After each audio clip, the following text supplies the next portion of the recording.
जो भी इंसान पावर्स बढ़ाने की तैयारी करता है वो जानता है कि टैलेंट सबसे पहली रुकावट है जिसे पार करना पड़ता है। पर जो बात सबसे ज्यादा जरूरी है वो है दिन रात मेहनत करना और ये सोचना कि सबसे तेज भागवान वाली एनर्जी कैसे इकट्ठा करनी है। और फिर भी आप एकदम उल्टा करते हो। हर एक दिन खाने और सोने के अलावा आप बस धूप में लेटे रहते हो। आप बेसिकली एकदम बेकार हो जो जिंदगी से हार मान चुका है। पर जो बात सबसे ज्यादा सबको हैरान कर देती है वो ये है, आपने कभी भी एक दिन के लिए भी सीरियसली मेहनत नहीं की और आपका लेवल फिर भी ऐसे बढ़ता है जैसे किसी रॉकेट से बंधा हो। बस एक रात में आप सबसे नीचे वाले लेवल ची रिफाइनिंग स्टेज से सीधा आसमानी लेवल प्राइमोर्डियल स्पिरिट रेल्म तक छलांग मार जाते हो। और इसका रीजन सिंपल है, जो नई छोटी बहन यानी जूनियर सिस्टर आपको मिली है वो एकदम खतरनाक हेवन फेवर्ड जीनियस है। The strongest senior brother system चालू हो गया है। डिंग, पता चला है मालिक के पास अब एक जूनियर सिस्टर है। आप एक सेकंड के लिए रुक जाते हो, फिर बहुत ज्यादा खुशी आपके चेहरे पर आ जाती है। मेरा चमत्कारी पावर! आपको कोई आइडिया भी है मैंने ये पिछले 3 साल कैसे काटे हैं? आपकी आंखें खुशी से लाल हो जाती हैं। आपको ऐसे देखकर आपके गुरु एकदम अनोखा काम करते हैं और आपके सिर को प्यार से थपथपाते हैं। एक ठंडी सांस के साथ वो कहती हैं, बस एक नई जूनियर सिस्टर ही तो आई है, क्या सच में इतना खुश होना जरूरी है? ये मेरी भी गलती है, मैंने जरूर इस बीच आप पर ध्यान नहीं दिया होगा। पहाड़ पर अकेले रहना सुनसान लगता होगा, है ना? फैंग यान भी अपना गुस्से वाला चेहरा हटा देती है, आगे बढ़ती है और आपका हाथ पकड़ लेती है। एक सीरियस आवाज में वो कहती है, सीनियर ब्रदर, अब से मैं यहाँ आपके साथ रहूंगी। आप अब अकेले नहीं रहोगे। आप अपनी आंखें मलते हो और तुरंत उनकी बात मान लेते हो। जूनियर सिस्टर के आने की खुशी में मैं एक बड़ा खाना बना रहा हूँ। आप घूमते हो और किचन की तरफ भागते हो, फिर जल्दी से अपने दिल में पूछते हो, सिस्टम तुम असली में करते क्या हो? ये सिस्टम आपके जूनियर ब्रदर्स और जूनियर सिस्टर्स को आपस में जोड़ सकता है, फिर उनकी मेहनत के फल को कई गुना बढ़ाकर आपको वापस देता है। वो जितने ताकतवर बनेंगे आप उतने ताकतवर बनोगे मालिक। आपका चेहरा तुरंत चमक उठता है। तो मैं बिना कुछ किए लेटे लेटे भी भगवान बन सकता हूँ। मस्त है, मुझे ये पसंद है। फैंग यान को जोड़ दो। फैंग यान की ताकत चेक हो रही है। ताकत बिल्कुल सही है, जोड़ना कामयाब रहा। नाम Fang Yan, level first layer of true essence, शरीर phoenix sacred body. Note, 9 continents की पुरानी रानी जिसे उसके दोस्तों ने धोखा दिया और गहरी चोट खाने के बाद यहाँ दोबारा पैदा हुई। खाना बनाने वाला चम्मच आपके हाथ से छूटकर जमीन पर गिर जाता है। फीनिक्स सेक्रेड बॉडी, दोबारा पैदा हुई रानी। पिछली बार गुरु ने मेरे जैसे एक बेकार इंसान को उठाया था और इस बार वो सीधा घर एक असली भगवान ले आई। आपका किस्मत का खेल कुछ ज्यादा ही खतरनाक है। उस टाइम पर आप पूरे जोश में आ जाते हो। इस लेवल की जूनियर सिस्टर के साथ जो आपके लिए काम कर रही है, अब चिंता करने की क्या बात बची है? आप तुरंत किचन का सारा सामान निकालते हो और एक बड़ा खाना तैयार करते हो। टेबल पर लियू मिंग यान और फैंग यान ऐसे खाती हैं जैसे कोई तूफान कमरे से गुजर रहा हो। उनके मुंह तेल से चमक रहे होते हैं। एक आधी भगवान है, दूसरी एक दोबारा पैदा हुई रानी है और वो दोनों फिर भी आपसे खाने के लिए ऐसे लड़ रही हैं जैसे उन्होंने सदियों से नहीं खाया हो। डिंग, फैंग यान का प्यार 1 पॉइंट बढ़ गया। डिंग, लियू मिंग यान का प्यार 1 पॉइंट बढ़ गया। आप उन प्लेटों को देखते हो जो पहले ही आधी खाली हो चुकी हैं और आपके मुंह का कोना हिलता है। चलो ठीक है, लगता है आपके हाथ का खाना ही असली जादू है यहाँ। खाने के बाद लियो मिंग यान अपने दांत साफ करती है और जम्हाई लेती है। खाने के बाद मुझे नींद आ रही है, मैं सोने जा रही हूँ। आप दोनों एक दूसरे के साथ बातचीत करो। जैसे ही वो बोलना खत्म करती है उसकी शक्ल चमकती है और वो गायब हो जाती है। आप फैंग यान की तरफ घूमते हो, बस कुछ अच्छी बातें बोलने ही वाले होते हो पर वो आपको पहले ही रोक देती है। वो खड़ी होती है और सीधे कहती है, सीनियर ब्रदर चिंता मत करो, जब पढ़ाई और मेहनत की बात आएगी तो ऐसी कोई चीज नहीं होगी जो मुझे आपसे पूछनी पड़ेगी। उसका बोलना ऐसे लगता है जैसे वो सच में कह रही हो, मुझे परेशान मत करना और मेरा रास्ता मत रोकना। वैसे सच कहें तो वो एक बड़ी रानी है। वो आप जैसे एक छोटे मोटे कमजोर चेले से मदद क्यों लेगी? सीनियर ब्रदर अब मैं चलती हूँ। आप उसके जाने को देखते हो, फिर टेबल पर रखे बर्तनों के ढेर को देखते हो और एकदम चुप हो जाते हो। खाओ और भागो दोनों ही हवा से ज्यादा तेज है। क्या अजीब जोड़ी है, आप गुस्से में बुदबुदाते हो। उसी समय आपकी लकड़ी की झोपड़ी से ज्यादा दूर नहीं फैंग यान आराम से एक नया लकड़ी का घर खड़ा करती है अपनी थोड़ी सी आसमानी ताकत से। पालथी मारकर बैठकर उसकी आंखों में आगे बढ़ने की आग जल रही होती है। ये जगह मेरे सबसे ऊपर पहुंचने का शुरुआत का रास्ता होगी। धोखेबाजों, बस इंतजार करो, मैं 9 कॉन्टिनेंट्स में वापस आऊंगी। उस समय उसके अंदर एक काला और सफेद स्केल चमकने लगता है। द इन यांग हेवनली डाउ रूलर। हर एक महीने में ये आपको किसी दूसरे इंसान से कंपेयर कर सकता है। जीतने वाले को एक बड़ा इनाम मिलता है। फैंग यान की आंखें चमक उठती हैं। अगर आप ये मुकाबला हार गए तो आपको जीतने वाले की सेवा करनी पड़ेगी। किसी और की सेवा करना? वो एक बड़ी रानी है, पर इस बारे में फिर से सोचने के बाद वो डिसाइड करती है कि इससे कोई फर्क नहीं पड़ता। अगर ये उसकी ताकत को जल्दी वापस लाने में मदद करता है तो ये कोई बड़ी बात नहीं है। आओ फिर मुझे देखने दो कि पहला सामने वाला कौन है। पहला मुकाबला करने वाला पकड़ा गया। ली शांग, चेन जियान पीक के बड़े भाई यानी सीनियर ब्रदर। पहला मुकाबला अब से 1 महीने बाद शुरू होगा। फैंग यान एक सेकंड के लिए हैरान होती है, फिर जोर से हंस पड़ती है। ली शांग, मेरा बेकार सीनियर ब्रदर जो सबसे नीचे वाले लेवल पर है। क्या ये बस एक मुफ्त का इनाम नहीं है? हेवनली डाओ, अगर तुम मुझे कुछ देना ही चाहते थे तो तुम सीधे कह सकते थे, इतना घुमाने की क्या जरूरत थी? फिर वो अपने दिमाग को शांत करती है और एसेंशियल स्क्रिप्चर की पावर को घुमाना शुरू करती है। फीनिक्स सेक्रेड बॉडी की मालकिन होने के नाते आसमानी एनर्जी अंदर खींचने की उसकी रफ्तार एक आम इंसान से 10 गुना ज्यादा है। पूरे थ्यांग यान पीक की आसमानी एनर्जी उसकी तरफ इकट्ठा होने लगती है। जब अगली सुबह सूरज निकलना शुरू होता है, फैंग यान अपनी पूरी रात की पढ़ाई खत्म करती है। उसका level successfully first layer of true essence से second layer of true essence में बढ़ जाता है। एक रात में एक छोटा लेवल पार, फिर एक जोरदार आवाज के साथ डिंग, फैंग यान का लेवल बढ़ गया। फायदा शुरू होता है। डिंग, पहला बड़ा फायदा चालू हो गया है। बधाई हो मालिक, असेंशन स्क्रिप्चर डायरेक्टली सबसे ऊपर वाले 7th लेवल पर पहुंच गया है। अगले ही सेकंड में आपकी बॉडी के अंदर की आसमानी ताकत एकदम बदलकर असली ताकत बन जाती है। फिर वो ताकत एक समुद्र बन जाता है। वो समुद्र एक छोटे चमकदार गोले यानी गोल्डन कोर में बदल जाता है। वो गोला टूटकर एक नया रास्ता खोलता है। वो रास्ता आसमान के खालीपन यानी हॉलो वॉइड में टूटता है और उस खालीपन के अंदर दिमाग की ताकत तेजी से बढ़ती है, इससे पहले कि वो एक आत्मा यानी प्राइमोर्डियल स्पिरिट में बदल जाए।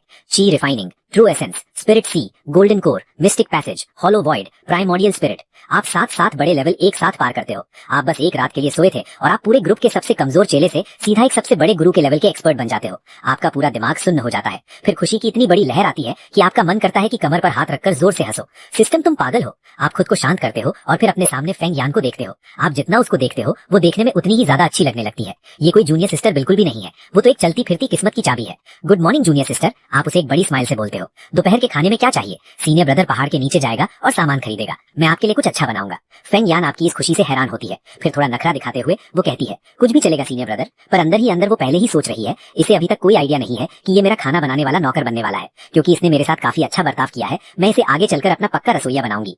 आप पहाड़ के नीचे पूरे रास्ते सीटी बजाते हुए जाते हो, इतने खुश कि आपको लगता है आप हवा में उड़ रहे हो। आधे रास्ते पहुंचकर आपको अचानक याद आता है कि आप अब एक बहुत बड़े ताकतवर इंसान हो। आप उड़ सकते हो। पर जैसे ही आप उड़ने वाले होते हो, आसमान से एक रोने की आवाज आती है। एक मुर्गी जिसे तलवार की पावर लगी थी, एक झटके से सीधा आपके पैरों के पास गिरती है और वहीं ढेर हो जाती है। खाने का सामान सच में आसमान से गिरा।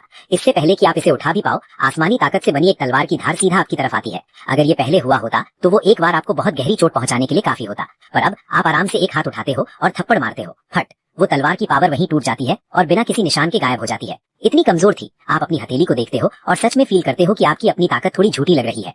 उस समय 2 लड़के चलकर आते हैं। जब सामने वाला लड़का आपको अपनी तलवार की पावर इतनी आराम से रोकते हुए देखता है तो उसका चेहरा डर और हैरानी से भर जाता है। एक एकदम बेकार इंसान ने सच में मेरी तलवार की पावर रोक दी। आप उस पर देखते हो। तुम कौन हो? हाँ, ली शांग, तुम मुझे अब पहचानते भी नहीं हो? वो लड़का एक ठंडी हंसी के साथ कहता है। फिर क्या तुम्हें अभी भी वो लड़का याद है जो 3 साल पहले पहाड़ के बाहर घुटनों पर बैठकर तुम्हारे गुरु का चेला बनने के लिए भीख मांग रहा था? आप एक पल के लिए सोचते हो और फिर याद करते हो। 3 साल पहले सच में एक पागल था जो आपके गुरु के घर के बाहर 3 दिन और 3 रात के लिए घुटनों पर बैठकर उन्हें अपना गुरु बनाने की जिद कर रहा था। पर उसकी किस्मत खराब थी। आपकी गुरु उस पूरे समय बहुत अच्छी नींद सो रही थी। मैं हूँ जंग बाय। अब मैं जिनयान पीक का चेला हूँ, 9th level of true essence. जंग बाय अपनी लंबी तलवार निकालता है और उसे आपकी तरफ दिखाता है। आज मैं तुम्हें हमारे बीच का फर्क समझाऊंगा। आप अपने हाथ फैलाते हो। क्या मैं ऐसा लगता हूँ जिसके पास एक तलवार भी हो? जंग बाय गुस्से वाली आवाज निकालता है और आप पर हमला करता है। तलवार की धार गर्म आग में लिपटी हुई है और गर्मी सीधा आपके चेहरे की तरफ आती है। वो एक अकेली तलवार पुराने आग जैसे 10 लोगों को एक बार में खत्म करने के लिए काफी होती। बेचारा उसके लिए बहुत बुरा हुआ, क्योंकि वो एक दिन बहुत देर से आया। आप आराम से अपनी 2 उंगलियां ऐसे उठाते हो जैसे कोई फूल तोड़ रहे हो और सीधा जांग बाई की फटी हुई आंखों के सामने उसकी तलवार की नोक को चुटकी में पकड़ लेते हो। बहुत कमजोर हो, आप हल्की से कहते हो। आपकी उंगलियां थोड़ा सा और दबाती हैं। खटाक, वो पक्की लोहे की तलवार वहीं पर टूट जाती है। टूटे हुए टुकड़े से ताकत की एक बहुत बड़ी लहर शोर मचाते हुए पीछे भागती है। धाम, जांग बाई को ऐसा लगता है जैसे किसी ने हथौड़े से मारा हो। वो पीछे उड़ता हुआ जाता है और मुंह से लाल खून फेंकता है। आप आराम से हाथ की टूटी हुई तलवार को दूर फेंक देते हो और थोड़ा शर्मिंदा होकर अपना सर खुजलाते हो। अरे, लगता है मैंने कुछ ज्यादा ही जोर लगा दिया। जो दूसरा लड़का था वो इतना डर जाता है कि उसका चेहरा एकदम सफेद पड़ जाता है। आप इतने दिनों से कमजोर बनने का नाटक कर रहे थे। आप सबको फंसा रहे थे। आप कोई बेकार इंसान नहीं हो। हाँ, मैं तो बेकार ही हूँ, पर किसने बोला कि एक आम इंसान किसी जादुई ताकत वाले से ज्यादा ताकतवर नहीं हो सकता? जैसे ही आपकी बात खत्म होती है, आप जैंग बाई की तरफ देखते हो जो बेहोश पड़ा था। फिर झुककर जमीन से वो जादुई मुर्गी उठा लेते हो। ये मुर्गी मैं ले जा रहा हूँ। मस्त है। इस मुर्गी का तो बढ़िया सूप बनेगा। आपके दिमाग में चल रहा होता है, जूनियर सिस्टर जितनी ताकतवर बनेगी आप उतने ही ज्यादा ताकतवर बनोगे। ये सोचकर ही आपके मुंह पर बड़ी सी हंसी आ जाती है। अच्छी जूनियर सिस्टर, मेरे बड़े भाई की मेहनत को बेकार मत जाने देना। इसके बाद आप पहाड़ के नीचे जाते हो और रास्ते में कुछ और सामान भी खरीद लेते हो।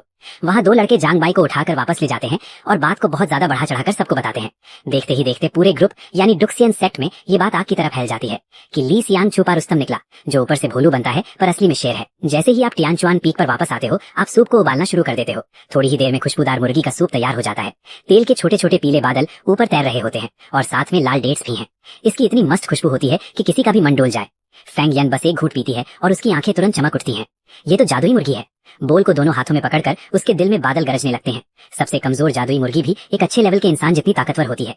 मेरे लिए ये मुर्गी लाने के लिए इन्होंने जरूर बहुत मेहनत की होगी। डिंग, फेंग यन का प्यार एक पॉइंट और बढ़ गया है। आप एक सेकंड के लिए रुकते हैं। वाह, ये तो फिर से बढ़ गया। इस छोटी जूनियर सिस्टर को खुश करना तो बहुत आसान है। बस 2 बार का खाना खिलाया है। अचानक आपको थोड़ी चिंता होने लगती है और आप उसे समझाने लगते हैं, जूनियर सिस्टर, अपने बड़े भाई से एक वादा करो, बाद में अगर कोई भी आपको खाने पर बुलाए तो ऐसे ही मत चले जाना। ये भोली लड़की ऐसी लगती है जिसे कोई बेच देगा और ये उनके पैसे गिनने में मदद करेगी।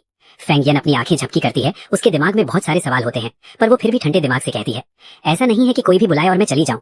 पूरा सूप खत्म करने के बाद फेंग यन को लगता है जैसे उसके शरीर में गर्म हवा घूम रही है। उसका छोटा सा चेहरा लाल हो जाता है, जिससे वो और भी प्यारी लगती है। पर जब वो आपको दोबारा देखती है तो वो देखती है कि आपने तो उससे भी ज्यादा सूप पिया है, फिर भी आपको कुछ नहीं हुआ।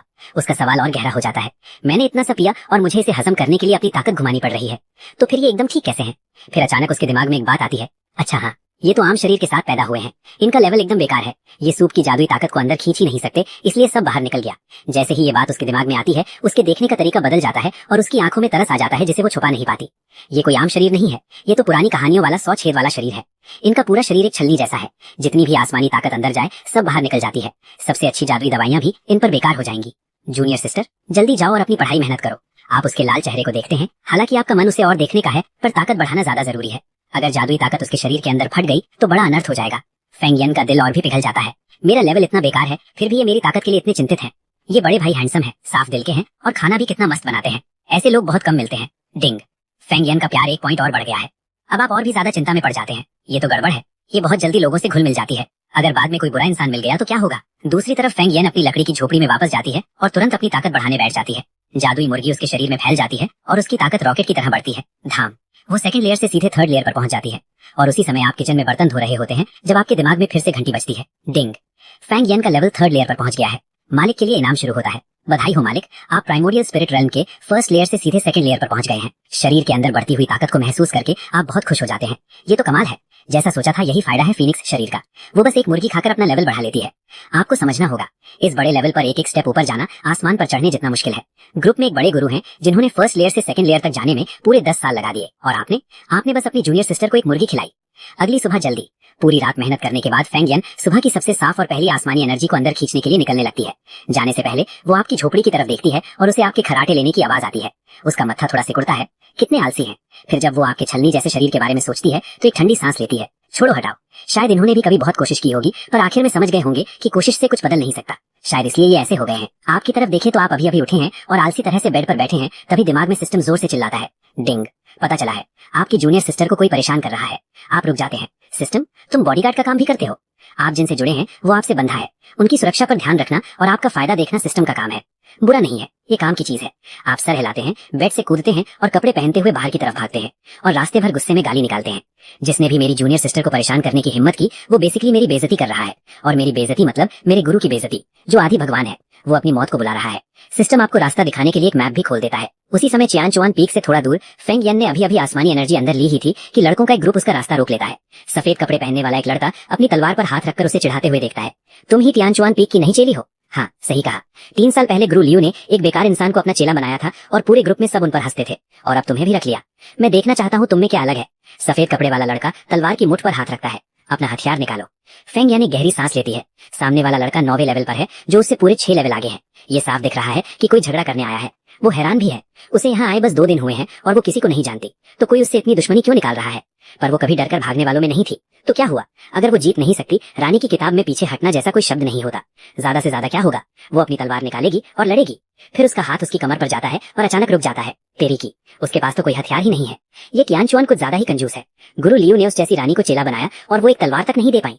जब फेंग यन अभी सोच ही रही थी तो सफेद कपड़े वाले लड़के ने देखा कि उसके पास कोई तलवार नहीं है और वो हंसता है, तुम्हारे पास तो तलवार ही नहीं है, तुम किस तरह की लड़ाकू हो? किसने बोला कि लड़ाकू को तलवार चाहिए? फेंग यन लड़ने के लिए तैयार हो जाती है। ये 2 हाथ ही काफी हैं। वो उसे और भी कमजोर समझने लगता है। कोई हथियार नहीं है और लेवल भी उससे छोटा है। ये लड़ाई तो वो पक्का जीतेगा। फेंग यन को ऐसा नहीं लगता। अगर उसने अपना फीनिक्स शरीर चालू कर दिया तो वो जीत सकती है। ज्यादा से ज्यादा क्या होगा, सबको उसकी ताकत का पता चल जाएगा। जैसे ही वो लड़का आगे बढ़ने वाला था, अचानक दूर से एक गुस्से वाली आवाज आती है। किसकी हिम्मत हुई मेरी जूनियर सिस्टर को परेशान करने की? एक आदमी बहुत तेज भागता हुआ आता है और फेंग यन के सामने एक दीवार की तरह खड़ा हो जाता है। तो तुम हो? जैसे ही सफेद कपड़े वाला लड़का आपको देखता है, वो एक ठंडी हंसी हंसता है। तो तुम आखिरकार आ ही गए। मैंने सुना है तुम आजकल कमजोर बनने का बहुत नाटक कर रहे हो। आप उसके कपड़े देखकर पहचान जाते हैं, ये तो जिन यान पीक का लड़का है। हाँ, सही कहा, मैं जिन यान पीक का वांग जिंग हूँ। वो घमंड से कहती है, आपने मेरे छोटे भाई जैंग बाई को चोट पहुंचाई थी, आज मैं यहाँ उसके लिए बदला लेने आया हूँ। अगर तुम्हारा मसला मेरे साथ है तो मेरी जूनियर सिस्टर को क्यों परेशान कर रहे हो? तो फिर इसकी गलती है कि ये तुम्हारी जूनियर सिस्टर है। वैसे भी मैं देखना चाहता हूँ कि गुरु लियू की नई चेली कोई बेकार इंसान है या कुछ और। आपकी आईब्रो सिकुड़ जाती है। तुम 9th लेवल पर हो और एक नई आई जूनियर सिस्टर को परेशान कर रहे हो। तुम मुझे चैलेंज करने आए हो, तो मेरे बड़े भाई को इसमें बीच में लाने की कोई जरूरत नहीं है। एक दोबारा पैदा हुई रानी के नाते वो कैसे एक आम शरीर वाले भाई को अपने सामने खड़ा होकर उसकी सुरक्षा करने देगी? उसकी पतली पर पक्की पीठ को देखकर आपके दिल में खुशी की एक लहर आती है। आपकी अपनी जूनियर सिस्टर सच में आपका ध्यान रखना जानती है। हंसते हुए आप उसे अपने पीछे खींच लेते हैं। चिंता मत करो जूनियर सिस्टर, ये बस 9th लेवल पर है, मैं इसे कुछ नहीं समझता। फेंग यान हैरान हो जाती है। अरे नहीं बड़े भाई, आप एक आम इंसान है, आप इस टाइम पर इतनी बड़ी बड़ी बातें क्यों कर रहे हैं? फिर अचानक वो एक बहुत बड़ी चीज नोटिस करती है। 2 दिन पहले वो देख सकती थी कि आपका लेवल सबसे नीचे था, पर अब वो कुछ भी नहीं देख पा रही थी, एक छोटा सा बदलाव भी नहीं। कि आपका लेवल बढ़ गया था? नहीं, ऐसा नहीं हो सकता। अगर बढ़ा भी होता तो ऐसा नहीं हो सकता कि उसे बिल्कुल कुछ भी महसूस ना हो। ये चल क्या रहा है यहाँ पर? फेंग यान को लगता है कि कुछ तो बहुत बड़ा गड़बड़ है। तुम दोनों एक साथ मेरे ऊपर हमला कर सकते हो। वांग जिंग हाथ में तलवार लिए वहां खड़ा होता है, एकदम घमंड से भरा हुआ। उसके पीछे खड़े लड़के तुरंत उसकी तारीफ करने लगते हैं। जैसा सोचा था बड़े वांग से, क्या रॉब है, एक साथ 2 से लड़ेंगे। ये तो बहुत सही है। ऑफ कोर्स, सीनियर ब्रदर वैंग के पास एक हाई ग्रेड स्पिरिट बॉडी है, वो अर्जीनियन पीक के सबसे बड़े जीनियसेस में से एक है। इतनी सारी तारीफ सुनकर आपके फेस पर एक अजीब सी स्माइल आ जाती है। अरे बाप रे, एक प्राइमोर्डियल स्पिरिट कल्टीवेटर और एक रीइंकार्नेटेड एम्प्रेस को एक साथ अटैक करने के लिए बोलना रिस्पेक्ट है भाई। इसके लिए बहुत दम चाहिए। अगर आप कुछ नहीं करोगे तो मैं करूंगा। वैंग जिंग एक ठंडी आवाज में चिल्लाता है और अपनी स्वॉर्ड निकालकर सीधा आपकी तरफ चुभाता है। और फिर भी आप बिल्कुल नहीं हिलते, आप बस वहां एकदम शांत खड़े रहते हो और बस एक फिंगर हिलाते हो। एक बहुत तेज ताकत बाहर निकलती है। वैंग जिंग की स्वॉर्ड तुरंत 2 टुकड़ों में टूट जाती है और उसकी पूरी बॉडी एक कैनन बॉल की तरह पीछे फेंक जाती है। वो 7 या 8 बड़े ट्री से टकराते हुए आखिर में रुक जाता है और जमीन पर गिर जाता है। एक पल में वो पूरी जगह एकदम सुनसान हो जाती है, यहाँ तक कि फेंग यान भी अपनी आइज को बड़ा होने से नहीं रोक पाती। एक मूव? आपने एक 9th layer true essence cultivator को एक ही मूव में हरा दिया। आपकी कल्टीवेशन बिल्कुल भी ची रिफाइनिंग नहीं है, कम से कम आप स्पिरिट सीरियल में तो हो। तो आप सच में इतने टाइम से कमजोर होने का नाटक कर रहे थे और आपने ये सब उसके नाक के नीचे किया, जो कि एक फॉर्मर एम्प्रेस है। ये सोचकर उसके माउथ का कोना थोड़ा हिलता है। मैं एक डिग्निफाइड एम्प्रेस, सच में उसको गलत समझ बैठी। ली शैंग इंटरेस्टिंग आदमी है। अगले ही मोमेंट उसे यिन यांग हेवनली डाउ रूलर का दिया हुआ कंपैरिजन टास्क याद आता है। उसे 1 महीने के अंदर आपको आगे निकलना है। लगता है एक ऑर्डिनरी स्पिरिट सी कल्टीवेटर होना काफी नहीं होगा, कम से कम उसे 9th लेयर ऑफ स्पिरिट सी तक पहुंचना होगा। 1 मंथ में 3rd layer of true essence से 9th लेयर ऑफ स्पिरिट सी तक। इतनी मुश्किल देखकर वो बिल्कुल पीछे नहीं हटती, बल्कि इससे उसके अंदर एक आग लग जाती है। मुझे पता था यिन यांग हेवनली डाउ रूलर कभी भी एक मॉडल बॉडी को मेरा ओपोनेंट नहीं चुनता, वो तो बहुत ज्यादा आसान हो जाता। लेकिन यही तो इस सबको मजेदार बनाता है। जब फेंग यान का लड़ने का जोश बढ़ रहा होता है, तब गिनियन पीक के डिसाइपल्स पहले से ही बहुत ज्यादा डर चुके होते हैं। वो इतना स्ट्रांग कैसे है? सीनियर ब्रदर वैंग तो एक मूव भी नहीं झेल पाए। वो डर के मारे पीछे गिरते पड़ते हैं, एक बार आपको देखते हैं और फिर पीछे मुड़े बिना भाग जाते हैं। भागते हुए भी वो एक धमकी देना नहीं भूलते। ली शैंग, ये अभी खत्म नहीं हुआ है। अर्जीनियन पीक इस बात को ऐसे ही नहीं छोड़ेगा, बस तुम वेट करो। डायलॉग तो बहुत जल्दी निकलते हैं, लेकिन उनके पैर और भी तेज चलते हैं। एक पल में वो गायब हो जाते हैं। आप अपना लिप थोड़ा टेढ़ा करते हो, फिर जमीन पर बेहोश पड़े वैंग जैंग को देखते हो और आपके माउथ का कोना थोड़ा हिलता है। कम से कम अपने बंदे को तो साथ ले जाते। उस कचरे के ढेर की परवाह करने के लिए बहुत लेजी फील करते हुए आप फेंग यान की तरफ घूमते हो। जूनियर सिस्टर, क्या तुम ठीक हो? मैं ठीक हूँ। फेंग यान अपना हेड हिलाती है और अचानक अपना हैंड आगे बढ़ाकर आपका आर्म पकड़ लेती है। वो सॉफ्ट छोटा हैंड आपको हर जगह टच और फील करने लगता है। आप तुरंत शॉक हो जाते हो। जूनियर सिस्टर, तुम अभी इतनी छोटी हो और दिन के उजाले में तुम अपना हैंड मेरे ऊपर हर जगह रख रही हो। फेंग यान को भी लगता है कि ये सही नहीं है। वो 2 बार खांसती है, खुद को शांत रखने की कोशिश करती है और कहती है, मैं तो बस चेक कर रही थी कि सीनियर ब्रदर को कोई चोट तो नहीं हुई। तो ये बात थी, आप अचानक समझ जाते हो। इस बीच आपको एक स्पेशल तरीके से चेक करने के बाद फेंग यान अंदर ही अंदर चैन की सांस लेती है। ये सही है, ये सच में एक मॉडल बॉडी है। इस केस में उनकी कल्टीवेशन ज्यादा से ज्यादा स्पिरिट सी रेल्म पर ही होगी। चैन शुएन पीक वापस आने के बाद फेंग यान तुरंत पागल तरीके से कल्टीवेशन में लग जाती है। इस बात ने कि आप अचानक एक कचरा ची रिफाइनिंग डिसाइपल से एक स्पिरिट सी एक्सपर्ट बन गए, उस पर बहुत प्रेशर डाल दिया था।